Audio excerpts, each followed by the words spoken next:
There's great things happening in MassComm. Check out NorthAvenueNation.com for the latest student work. North Avenue Nation covers things happening on and off campus, featuring terrific interviews by MassComm students with Eli Manning, Victor Cruz, Bernie Williams, Rob Astorino, and Nia Vardalos. Also, WICR is now streaming online on Live365.com and Ustream.com. Just search WICR.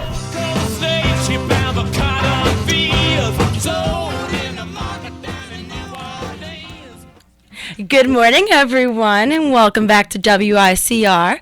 I'm Chelsea Taylor Harris. And I'm Daniela Beasley. And welcome back to Throwback Thursdays, where we talk about the latest and greatest news.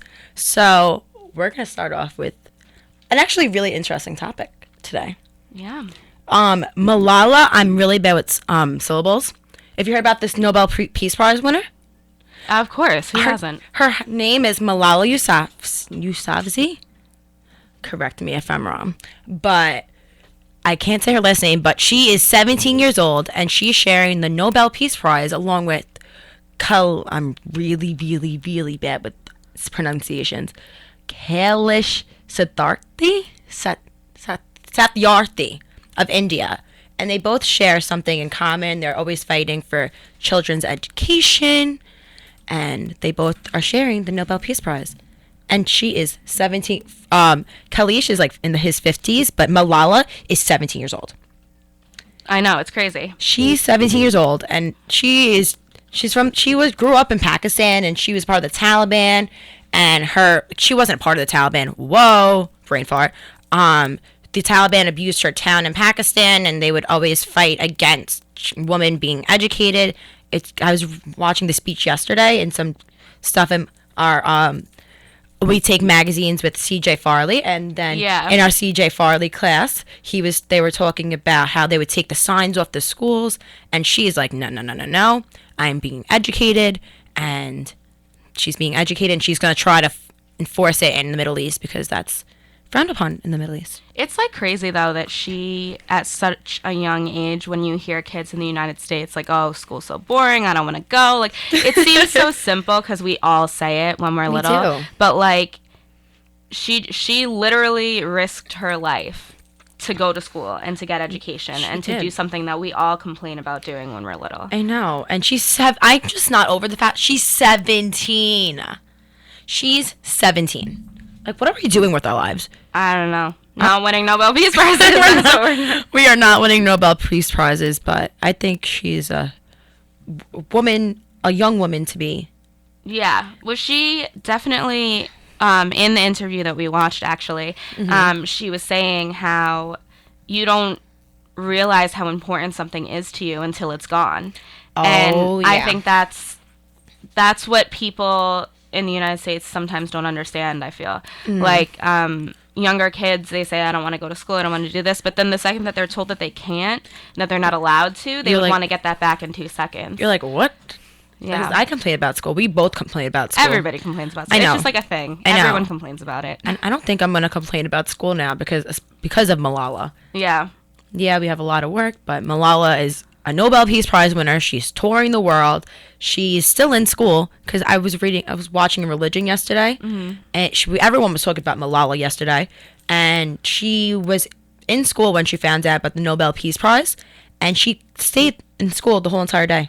And she was studying physics, law, education. That's crazy. I'm like so interested to see what else we see from her though, because I feel like since she's become such a public figure, she's everything that she does, we're gonna hear about, and I feel like she's gonna do so many awesome things. She is gonna do so many awesome things. So we'll close off with Malala saying, "You go, girl, girl power. Kudos to you. I wish I were you because you are winning Nobel Peace Prizes and fighting for education. So you go, girl." Okay, next topic. Another girl power story. We're about the girl power today. There's this woman. She's in the Kurdish tribe? Kurdish tribe? Yeah, my pronunciations are off today. Sorry, listeners. She's a woman known as Rehana, is said to have taken the lives of more than 100 members of the Islamic State. What? That's crazy. The International Business Times report, however, say that she has been captured by ISIS and she has possibly been killed. Which is unfortunate, but like what she did is She's amazing. She's a woman. When we think of people who fight against ISIS, we're not sexist or anything, but we think about men for the most part, because men are mostly fighting, or they're on the foreground. Because women, they just, I don't know, women aren't. I mean, I wouldn't say that I only think of men, but for the most part, it is. But like, I wouldn't think of a Kurdish woman. I mean, like, no, personally, like, I definitely think of women who are fighting over there, but just the amount that she took out is crazy. It's crazy. I don't know. I think that's just awesome.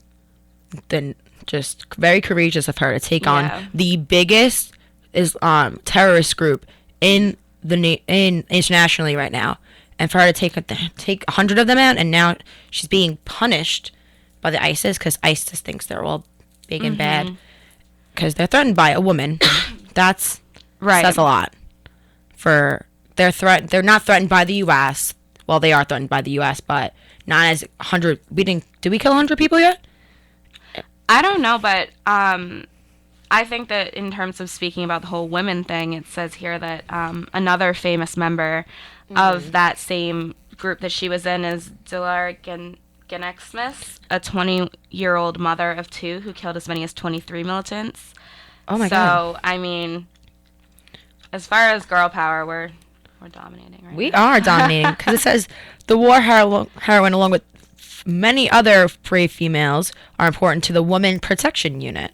That's interesting. We'll look into that for next week, because that's probably a very large Big and charged story, story. And there's the fight on. This is from Elite Daily, by the way. They fight on the front line with their male colleagues. Make up 7,000 to 10,000 of Syrian Kurds battling against the ISIS state. So they're battling against a lot of men. Yeah. So go girls. Yeah, we're awesome. We are awesome. And they're inspiring me. I would never want to leave my family and fight, but they're fighting for something that's great. Yeah. And that's inspiring, because although we don't have to fight and be in the battleground, we could fight for what we believe in. Right. And they believe in the end of ISIS, and we believe in our own beliefs. And we'll fight for those. We'll fight for those. Woohoo. Okay. Next topic. So Ebola. Ebola. Everyone's talking about Ebola. Can I tell you something, Daniela?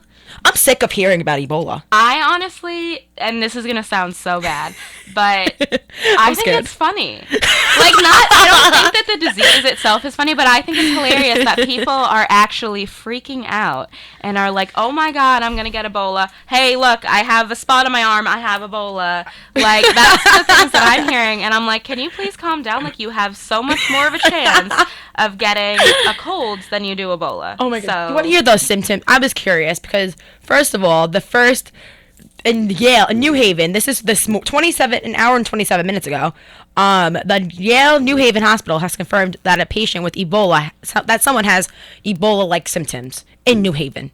okay, but Ebola-like symptoms, it lists in the symptoms that it's flu-like symptoms. It is. So if you think you have the flu, it's Ebola-like symptoms. It is. It's like... Do you want to hear the symptoms of Ebola? You ready for this yeah, one? you know what? I probably have Ebola. I have a cold right now. Do I have Ebola? Tell me. Read off the symptoms. Let's see if I have it. We have fever greater than 101.5 degrees Fahrenheit, severe headache, muscle pain, Headache, weakness, muscle pain, but that's not being sick. diarrhea, vomiting, abdominal pain, unexplained hemorrhage, bleeding, or bruising. Symptoms may appear anywhere from 2 to 21 days after exposure to Ebola. This is from the website. This is from the website Centers for Disease Control and Prevention. So this is some legitimate source for the symptoms. Right. But this sounds like a flu. It is the flu, but on steroids. It's flu-like symptoms, literally. That's so you... just the amount of people that I've heard that are like, I have Ebola. I'm like, you don't have Ebola. Nobody has Ebola here. That is an excuse for them not to do any work. Yeah. Saying, oh my God, I have Ebola. I think it's not, I think it's an epidemic in Africa, and I feel bad for the thousands of people that have passed away and that do have Ebola. Right. But it's not, well, if this confirmed cases, if this New Haven case is confirmed, then I'm not gonna be scared, but I'm gonna be like, oh, cool. Like, I need to use some Purell. It's definitely a scary thing. It is a scary thing. and especially with the like news story that I was listening to last night with the second nurse. Who Yes! had the confirmed, confirmed Yes. case, and she was like traveling all over. I just think the amount that they're talking about it and how regular they're making it seem, it's just like opening itself up to so many jokes. I Like know. the amount of like memes and like all those other things that I've seen online about Ebola is like unreal, but it's like actually a serious issue. So It is it's, a like, serious issue, but in the you next know. segment, we're going to talk about Ebola again because celebrities are taking their stands on it, but we'll save that for our celebrity craze segment over here. But getting back to the second diagnosed person in the United States, it's 26-year-old Nina Pham, and she's receiving treatment and she's in good condition, and she was diagnosed in the same place as the first the Duncan guy, the first one who passed away from Ebola, in the same hospital in Dallas. Right. So she was probably taking care of him, and she probably contracted it, and now she has a boyfriend, and her boyfriend is getting some symptoms as well. Yeah. So moral of the story is don't spread it to your boyfriend. It's just like I heard on the news they were like, we just don't understand why she traveled so far, because she was like on a plane. She was on a like, plane? Yeah, I think so. I could completely be wrong, so don't take my word on this. But like I saw last night on the news, they were saying What that she news? like had traveled. What news?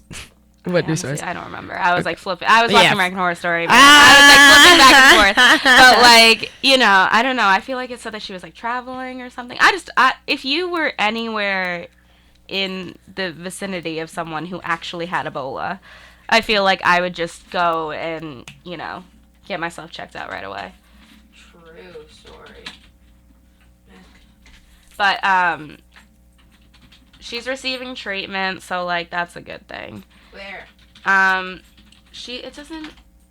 can't see where she's receiving treatment, but so it's only spread through bodily fluids though. So it's not like it's a cold where you can stand next to someone who has a cold and then you catch it like with the germs in the air. It's through bodily fluids. So It's hard to contract, and I just think it's old news now. If I hear one more story about it, I'm not gonna cry, but it's just like, come on, there's more important things in this world. Ebola's a serious thing. I mean, I definitely want to hear of new cases. I want to hear If it's the progression of it, but going back to the same story over and over and over again is over and over and over and over again. This is so crazy. yeah, it's definitely getting old a little. I think on that note, we're gonna take it to commercial break, and we're gonna listen to quite a few songs. So, enjoy.